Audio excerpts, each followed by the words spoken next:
विद्याची देवता माता सरस्वतीला माझे नमन. मी पूर्वी विजय राबुतुके, जिल्हा परिषद प्राथमिक Marathi boys school, class 4 standard, Ujjwala Wankhede, टीचरची विद्यार्थिनी. आजच्या कार्यक्रमाचे प्रमुख पाहुणे, अध्यक्ष महोदय, शिक्षक वर्ग तसेच माझे विद्यार्थी मित्र आणि मैत्रिणींनो. शाळेतला प्रत्येक कार्यक्रम म्हटला की मनाला खूप खुशी आणि आनंद वाटतो. परंतु आजच्या कार्यक्रमातील प्रत्येक क्षण हा माझ्यासाठी विरहाने आणि दुःखाने मन जड करणारा आहे. कारण आपली शाळा खरोखरच खूपच सुंदर आहे. आपल्या सर्वांमुळे शाळेची खूप प्रगती झाली आहे. एखाद्या इंजिनियरने जर प्रामाणिकपणे काम केले नाही तर एखादी इमारत पडेल, एखादा पूल तुटेल आणि त्यात 50-100 लोक मृत्युमुखी पडेल.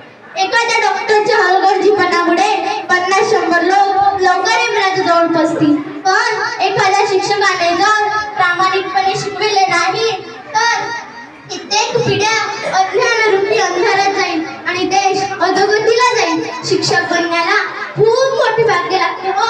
आपल्या देशातच गुरु शिष्य परंपरा चालत आलेली आहे आणि माझे भाग्य की मला आपल्या शाळेमध्ये शिकण्याची संधी मिळाली. ही माझी शाळा आहे. या शाळेसोबत माझे अतूट नाते आहे. कारण या शाळेमध्ये माझे आजोबा शिकले, माझे वडील सुद्धा या शाळेमध्ये शिकले आणि मला सुद्धा ही संधी मिळाली. कशी विसरणार मी माझ्या शाळेला, कशी विसरणार मी माझ्या टीचरला. पूर्वपुण्याईमुळे टीचर लागतो. माझ्यासोबत घडलेला एक अनुभव मी सांगते. मम्मी पप्पांची लाडकी पूर्वी मी मला कॉन्व्हेंटला नर्सरीमध्ये टाकले. अंधाराला घाबरणारी चिमुरडी मी. चक्क मला टीचरनी कपाटामध्ये कोंडले. मी खूप झाले, रडले, ओरडले आणि मला उलटी सुद्धा झाली. काय अवस्था झाली असेल हो माझी. नंतर मला बाहेर काढले. मम्मी पप्पांना खूप उशिराने कळाले आणि मला तिथून काढून दुसऱ्या कॉन्व्हेंटमध्ये टाकले. टीचर असे सुद्धा असतात काय हो. इनोसेंट बालकासोबत एवढा कठोर व्यवहार. कशी विसरणार मी त्या घटनेला, कशी विसरणार मी त्या टीचरला. जसं पेराल तसं उगवेल. वय वर्ष 5.5 असताना पप्पा सोबत मी आपल्या शाळेत ऍडमिशनला आले असता माझे नाव लिहिले गेले आणि जन्मतारीख सांगितल्यावर नाव खोडून टाकले गेले. कारण नियतीला हे मान्य नव्हते. शासनाचा जीआरच 6 वर्षाचा होता आणि दुसऱ्या वर्षी माझी ऍडमिशन झाली. मी पहिलं पाऊल शाळेमध्ये टाकलं. मी धन्य झाले. माझ्या पूर्वपुण्याईमुळे वानखडे टीचर तुम्ही मला मिळाले हेच नियतीला मान्य होतं. टीचर तुम्ही मला खूप समजावून घेतलं हो. आईप्रमाणे प्रेम दिलं. मलाच काय तर पूर्ण क्लासला आईप्रमाणे सांभाळलं. कधी हुशार, साधारण, गरीब, श्रीमंत, जात-पात त्या गोष्टीला कधी तुम्ही थारा दिला नाही. वसुदैव कुटुंबकम या भावनेने तुम्ही आमच्या सोबत राहिल्या. नेहमी तुपाचे जेवण आईप्रमाणे आम्हाला सोबत घेऊन गेले. स्वतःच्या मुलांच्या वाटेचे प्रेम आम्हाला दिले. टीचर कुठून मिळाली ही प्रेरणा. आमच्यासाठी तुम्ही पारखे बनवून आम्हा मुलांमध्ये गुण ओळखून त्यांना सतत वाव देत राहिल्या. तुमच्यामध्ये संघर्ष, त्याग, तपस्या, जिद्द, प्रेम आणि शिस्त हे गुण मी बघितले. हो 9 महिने अगोदर जन्म येण्याची वेळ आपल्याला कळते, परंतु मरणाची वेळ मिनिट सुद्धा अगोदर आपल्याला कळत नाही. माणूस सोबत काहीच नेऊ शकत नाही हो.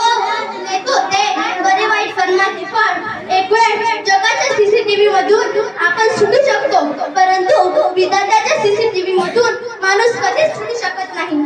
एक वेळ देव आपल्याला माफ करेल, परंतु कर्म कधीच कुणाला माफ करत नाही.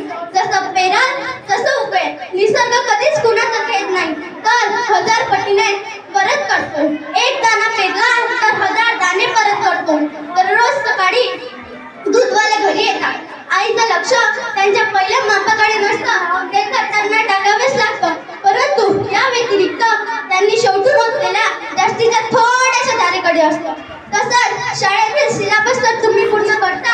शासनाने ठरवून दिलेल्या परिपत्रकानुसार तुम्ही कामही करता. परंतु या व्यतिरिक्त जी मोफतची धार तुम्ही आम्हा विद्यार्थ्यांच्या जीवनामध्ये होता त्या धारेवर समाजाचे लक्ष लागलेले असते.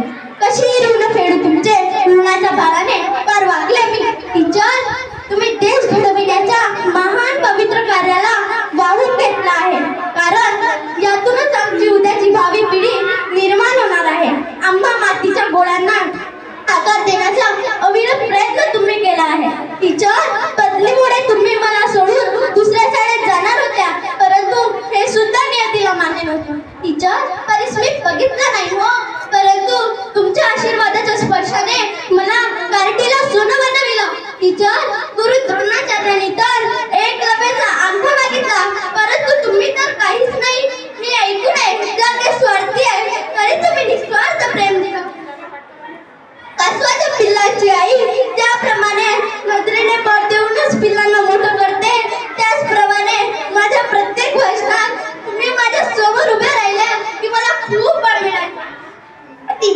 तुम्ही